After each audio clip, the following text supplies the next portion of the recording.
Okay, so this is my creative project. Um, so my focus was to look at how indigenous people and just in general aboriginals and how they have been affected by colonialism. So there's many things on this plaque of wood that was laser engraved. So the first thing was the reason I chose laser engraving is that it's more permanent. I feel like it gives it's a way to ingrain the message into a medium rather than paint it, where paint is can chip away.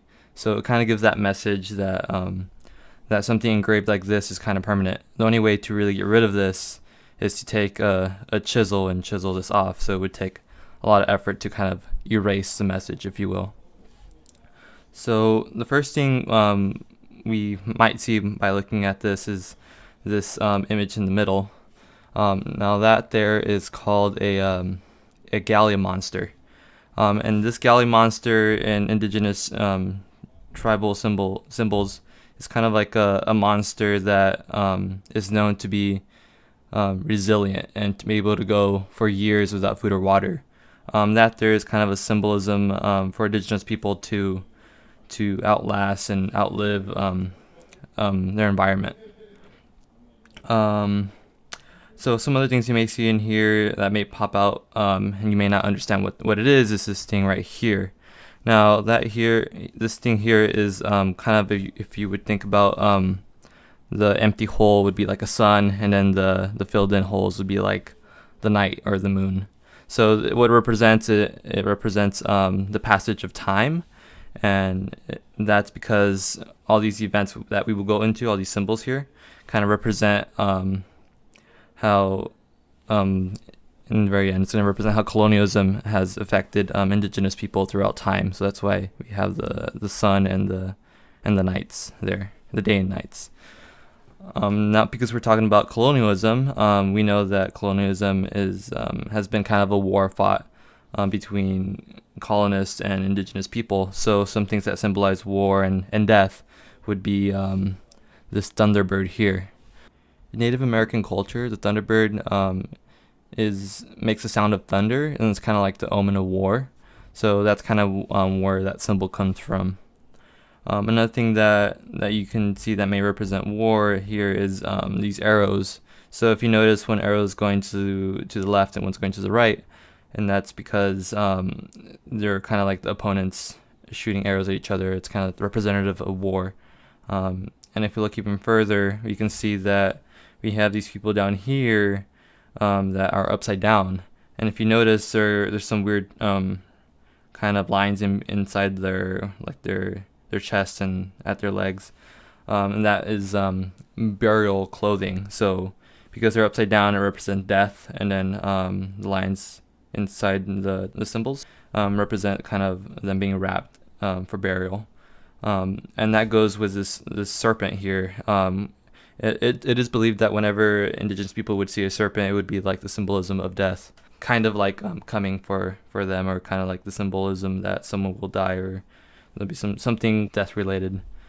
So the next thing that we can think about is, besides war, is kind of what indigenous people may stand for, and that's the first thing I can talk about is these zigzag lines here. So you notice there's four there, and that what that represents is mountains, and that is like the coming of home or being of home, and that's because that's where these the place where these people originated, these indigenous people.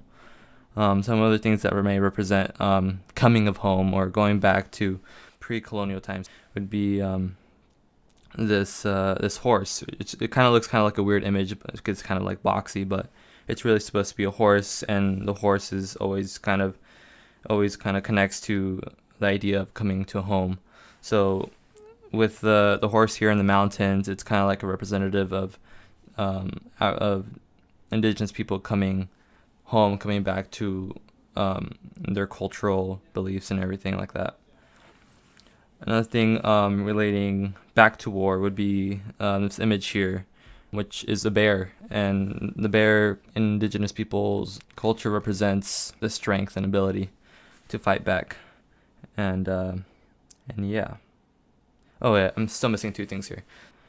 So this circle here represents family, and how there's an adult. So the two side images here, symbols, are the adults, and the two middle ones are going to be the children. So this symbolizes family and family ties, and how within a family you are close, and that there's protection, hence the circle. It's kind of the symbol of protection.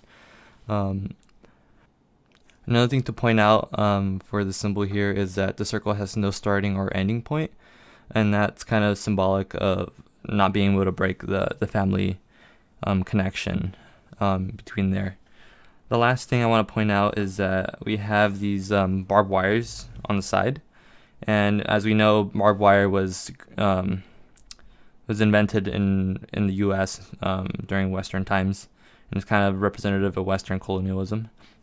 So the reason that is there is because it kind of, when you think of barbed wire, it symbolizes in constraining and enclosing something, right? So in this case, barbed wire represents Western colonialism, kind of containing indigenous people.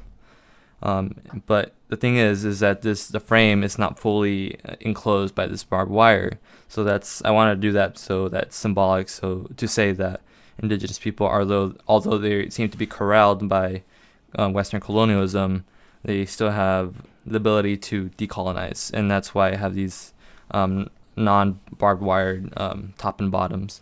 So that's kind of representative of how they are in the process of decolonizing and going back to their traditional culture.